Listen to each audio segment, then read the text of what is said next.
భద్రాచలంలో వాన దంచుకొడుతోంది. కుండపోత వానతో సీతారామాలయం అన్నదాన సత్రం నీట మునిగింది. రాత్రి నుంచి తెరపివ్వకుండా వాన పడుతోంది. భద్రాచలం పట్టణంలోని పలు లోతట్టు ప్రాంతాలు కూడా జలమయమయ్యాయి.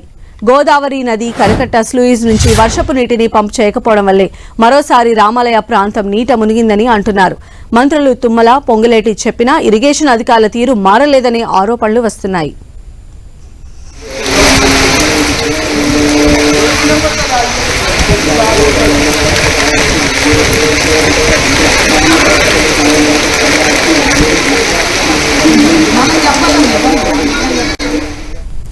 సో మరిన్ని అప్డేట్స్ తెలుసుకుందాం. మా ప్రతినిధి సైదులు మనకు అందుబాటులో ఉన్నారు. సైదులు,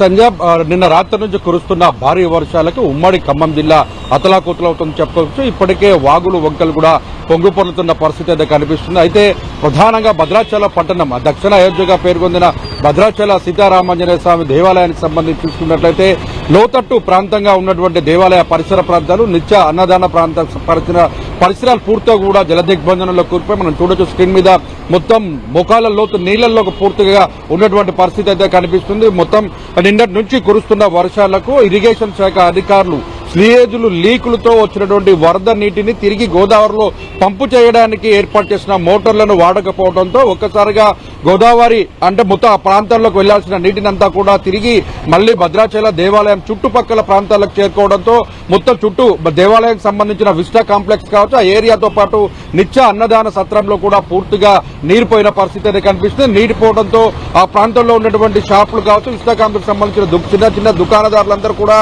ఆ ప్రాంతాన్ని ఖాళీ చేసి కూడా ఇతర ప్రాంతాలకు వలస వెళ్తున్న పరిస్థితి ఉంది. కేవలం ఇరిగేషన్ శాఖ అధికారుల నిర్లక్ష్య ఫలితంగా అని చెప్పుకోవచ్చు. ఎందుకంటే మనం చూసాం, గత వారం రోజుల క్రితం 2 సార్లు కురిసినటువంటి భారీ వర్షాలతో మొత్తం 3వ ప్రమాద హెచ్చరికను దాటి ప్రవహించినప్పటికీ కూడా ఎక్కడ కూడా ఒక 54 అడుగులకు చేరుకున్నప్పుడు కూడా ఎక్కడ కూడా ఒక చుక్క నీరు ఆ భద్రాచల సీతారామచంద్రస్వామి దేవాలయం పక్క వైపు కూడా రానటువంటి పరిస్థితి. ఇప్పుడు లోతట్టు ప్రాంతాలుగా ఉన్నటువంటి భద్రాచల పట్టణంలో ఉన్నటువంటి సుభాష్ నగర్ కావచ్చు, కొత్త కాలనీ, ఈ ప్రాంతాల్లో కూడా పూర్తిగా జల దిగ్బంధనంలో కూరుకుపోతున్న పరిస్థితి అయితే ఉంది.